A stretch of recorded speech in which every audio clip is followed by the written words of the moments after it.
It's a horrible thing to think, but the reality is, with so much social media out there and so many young people, TikTok is using child porn in 2021. So let's jump in and figure out how this is so. So my thinking comes from stemming from this article that I looked at in late 2020, and I thought to myself, well, that's absolutely horrific. There's young children and teenagers alike who are just being horrified when they open up the newspaper, the Irish Independent, where I'm from, Ireland, and they see this investigation into thousands of stolen images of Irish girls uploaded on sex sites. Now, where are they getting them? This is the thing. They're getting them, according to this article, from places on social media such as TikTok. Now, that is a horrendous thing. I mean, if we look back on 2020 and we think about all that has happened, the reality is young children and all of us were completely grounded and put into isolation for months on end when the lockdowns happened and occurred. And we could only look at television and see that there was travesty going on, and like for Irish people in Italy and in Spain, and horrible things happening. So we started like trying to help others, and yet the images of the young people, the young girls that were actually just trying to communicate with other people, was being uploaded onto sites unbeknownst to them. Now, the legal quagmire, I'm sure, that will go on with this will go on for many years to come. And if this is true from this reporter Catherine Fagan, it's a travesty. It's horrible to think that children, young people under 17, are innocently putting up stuff, and this is what's happening. So according to her, what's happening is there's a multiple exchange of images, and those that are put on innocently on TikTok are going onto that platform, but for some reason there's obviously an accessible link for others to come in. And TikTok for sure had this particular thing where essentially all the children in the world that are on it, young people, could be searched via this. And this whole thing, as I said, once it starts spreading all around the internet, how can you find it? There's the dark web, as we know, the dark internet, where all these horrible things are being seen by the eyes that construe things as being just overly sexual and obviously underage. And it's not the place, something that's selling itself as being social media such as TikTok. It's a horrible thing to happen to anybody, children, young person, parent, and so on. So what happened with that was I decided, hey, you know what, this is just too much. I have to look up online and try and do a bit of research around this. And what I found was this kind of white hatter article. So this whole article started looking at essentially, first of all, where TikTok came from. And it was coming from this particular company, this Chinese company called ByteDance, and they were rebranding from Musical.ly in 2017. And essentially, TikTok originated, of course, from people wanting to do lip sync dances and little 60-second comedic clips as such. So in recognition of this, it said that the children, the young people, and anybody indeed, has to be at least 13 years of age to sign up. Now, before we get in any way kind of angry with that and think, hey, that's too young, this essentially is what Facebook would have also insisted, that users were 13 years of age or older to sign up. But the problem with that is that anybody can really pretend that they're 13 years of age. So if you're 11 or 12 years of age, you can be clever enough, or indeed get adult permission, to actually sign up and pretend you're 13 years of age. So the age group is only as good as your identification. Of course, your identification is perhaps if you put in an email and your email is just, 13 years before that particular date. So again, if a person was to make up a third party email and put in their age group to be a couple of years older, if they're 11 or 12 years of age, they're going to be 13 or 14. And again, from the app's point of view, from TikTok's point of view, and indeed Snapchat, who have been accused of this as well, it could be seen as being legitimate. But there's this TikTok juxtaposition going on. That's a big word, and it's a porn juxtaposition. Hard to say at times, harder to think if you're a parent, if you're a young person, that your imagery is going in this regard. But the idea from TikTok's point of view, or from an innocence point of view, was that the split screen that was used would show kind of a famous person on one side and maybe the young person on the other side. So you'd have either a singer or a dancer or whatever on one side of the screen that's well known to others, and then you have somebody that's actually trying to mimic to do what they're doing, or to do it in their own particular fashion.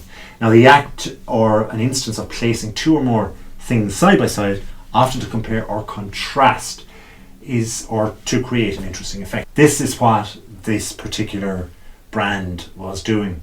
So it was looking at this, but according to one user in this particular article, was that there's not a lot of teenagers and actual parents that know about the fact that this can be used in a very, very hurtful and very seriously wrong way by others. So according to this particular article that's on the White Hatter, it said that a teenager contacted them and tried to raise an alarm with regard to certain porn groups that were happening, and they were happening from places like subreddits online. And here there was videos that could be perceived as, okay, musical videos in one way, but if they were considered hypersexual, then they would be used in a pornographic manner and sold on and shared to pornographic websites. So this is how innocent girls, young girls especially, were being used, and their content was being used online and is being used online and will be used throughout 2021. To try and chase it up, it's a legal nightmare. It has happened in many countries, especially in the Western world. Again, I know of cases here in Ireland where young people would have been horribly wronged and horribly trying, along with their great parents, to chase up information that was put out there online. So the thing is, the child is completely innocent of this. They don't know that their video is being used in this way. And of course, it's the perception of a screwed up person that's going to find a young child anyway in the first place sexualized or sexual. So their videos are going in front of these screwed up people. They're being brought to them. There's a marketing campaign of some sort, perhaps, or there is people, bad people, that are hijacking these videos, these credible videos, content published by the users innocently for wanting to share with others their joy of dancing or the joy of performing, and suddenly they're being placed in front of people that are just not well. So another wrong that's going on there is, of course, naturally enough, these people, the young people, that is, the children, they don't know that their information is being taken, and it's just horrible, it's disgusting, but according to the article, it's happening. Now, there's a big red flag here as well for parents, for young people even that are using TikTok, because if you're a young person or a parent, beware. According to this article, this young teen that had contacted them, they reckoned that though you're putting up images and videos, you're actually showing yourself off, and once you hit 18, there is a possibility that you can go up on like another site, which is only fan pages, and that demands that you're 18 years of age, and from there you can actually make a huge income.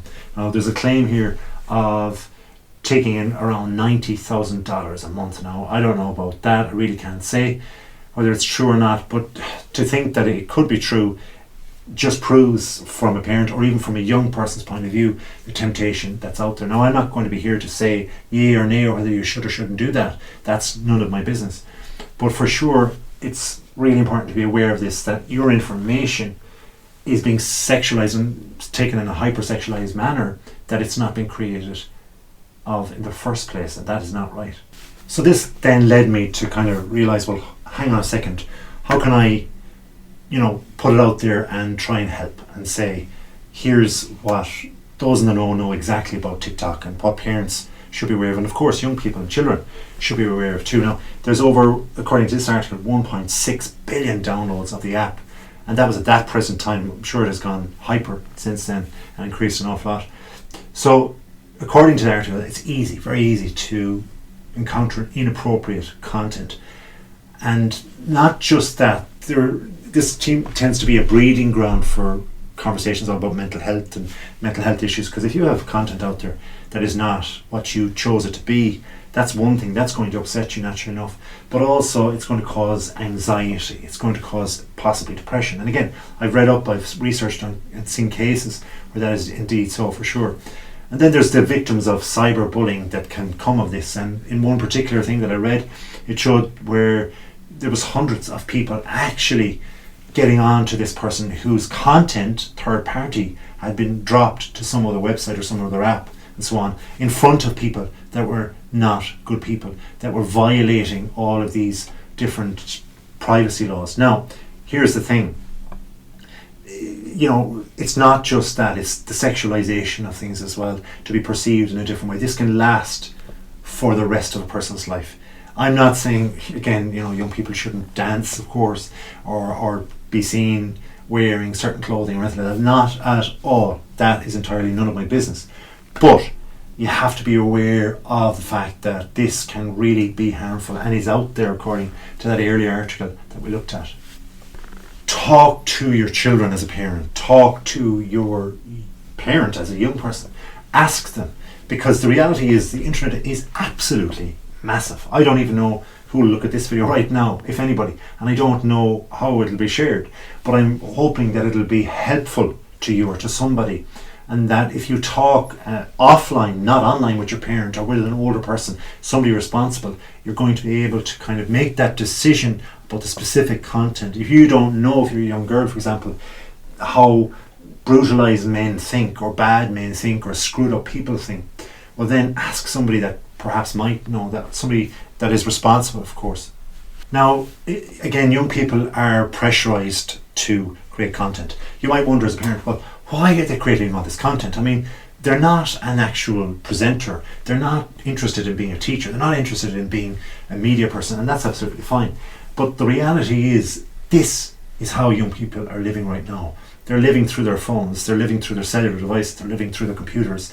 And the 2020, the whole experience of the coronavirus, the lockdowns and so on, what could they do but communicate in this way? So it's a visual representation in an honest manner. This is what people are putting out there. And if they're doing that and it's being robbed and stolen and put somewhere else, you can see that there's a need for change. Now, another thing that can be done is the settings. The settings in the app itself can actually be parentally controlled. So there's privacy settings, and it's really, really important to go in there and check those privacy settings out. Now, these only came into fruition really late in the day, these settings, because of perhaps concerns about things like this that are on TikTok and the likes of Snapchat, as said. So again, it's about being offline. If you cannot teach as a parent your young person to be able to talk to you about what it is that is affecting them, what they're curious about, without actually going into the embarrassing things, the reality is TikTok will get you, or it will give it to someone else, or perhaps it's been taken from TikTok without them knowing. I don't know. But according to this article, it's startling that in 2021 we're going to find ourselves with these problems. So there you have it. That is the prediction for 2021 with regard to TikTok and all these horrible things that could go wrong with young people. So hopefully you have enough information there, and you'll subscribe for the next time, so that we can figure out where we're going to go right and wrong in the future, or the past. Anyway, hope you liked watching. Have a wonderful day.